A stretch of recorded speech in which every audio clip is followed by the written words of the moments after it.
Injil bagi orang Kristen. Introduksi.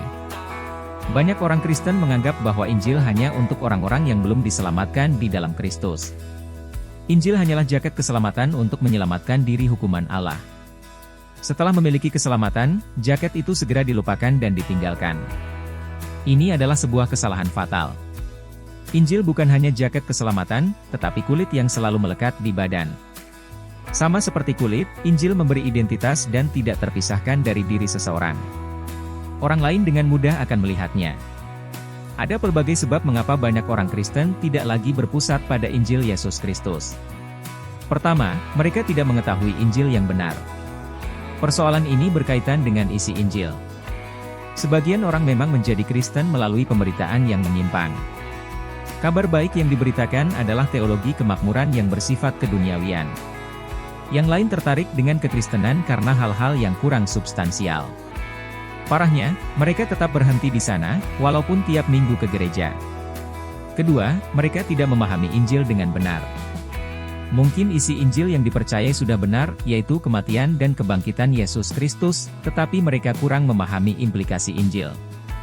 Kesalehan mereka bukan lahir dari perjumpaan pribadi dengan Kristus, melainkan hanya secara tradisi atau kebiasaan. Mereka terlihat sebagai orang yang baik, tetapi tanpa sentuhan Injil. Ketiga, mereka tidak memahami relevansi Injil. Kalau poin sebelumnya berkaitan dengan implikasi, poin ini dengan relevansi. Sebagian orang memandang Injil sebagai berita yang kuno dan kering. Tidak ada kuasa transformatif. Tidak ada kena-mengena dengan kehidupan nyata setiap hari maupun persoalan-persoalan di dunia. Akibatnya, mereka mengalami kesulitan untuk menghubungkan Injil dengan segala sesuatu yang mereka pikirkan, rasakan, atau lakukan.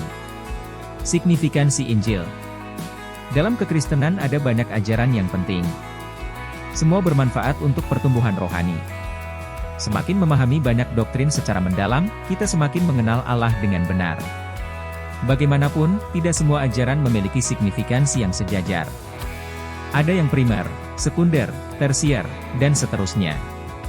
Tidak semua ajaran juga perlu disampaikan kepada semua jemaat sedini mungkin. Beberapa doktrin tidak lagi relevan dengan fase kerohanian tertentu.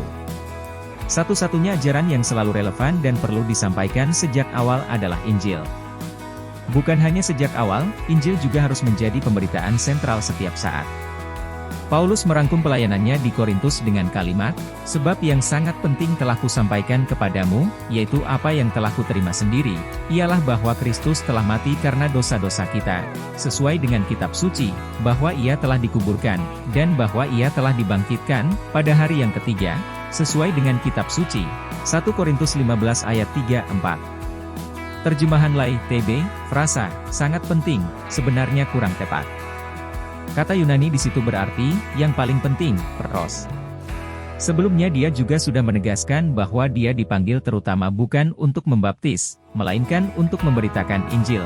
1 Korintus 1 ayat 17. Tentu saja hal ini tidak berarti bahwa sakramen baptisan tidak penting. Ini tentang fokus utama dalam semua pelayanan, yaitu Injil. Sakramen tidak akan ada artinya tanpa Injil. Ibadah tidak akan bermakna tanpa karya penebusan Kristus yang menjadi perantara antara kita dengan Bapa. Khotbah tidak akan memiliki kuasa transformatif tanpa Injil diberitakan. Definisi Injil.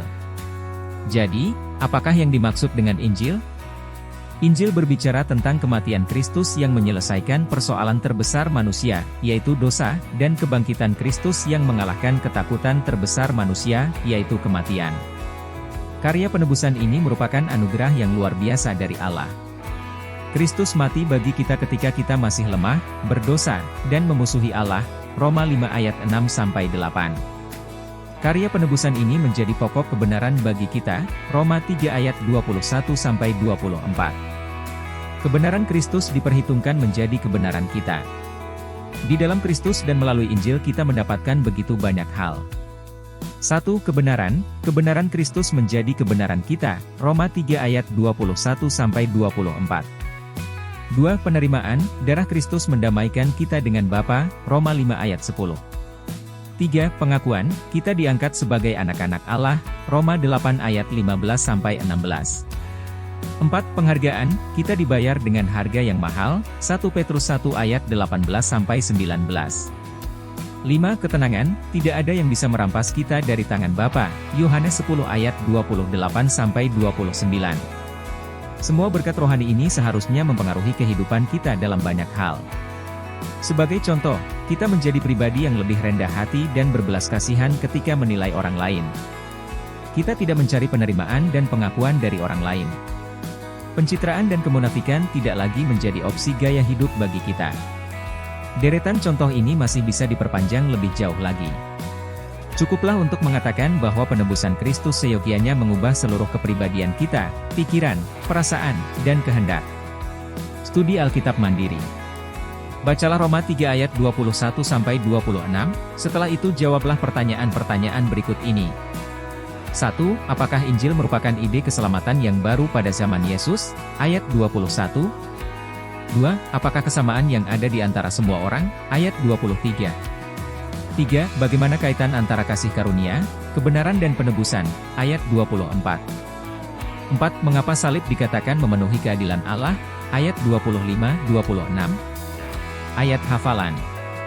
Karena semua orang telah berbuat dosa dan telah kehilangan kemuliaan Allah, dan oleh kasih karunia telah dibenarkan dengan cuma-cuma karena penebusan dalam Kristus Yesus. Roma 3 ayat 23-24. Pertanyaan untuk diskusi. 1. Di antara semua berkat rohani yang ada dari Injil, poin mana yang paling berkesan dan relevan dengan situasi Anda? 2. Apakah ibadah bersama di gereja Anda secara konsisten menyoroti Injil, baik melalui pujian, khotbah atau elemen-elemen liturgi yang lain? Jelaskan. Proyek rohani. Dalam sebulan ke depan, lakukan secara intensional 10 tindakan konkret yang didasari oleh pikiran yang berpusat pada Injil Yesus Kristus.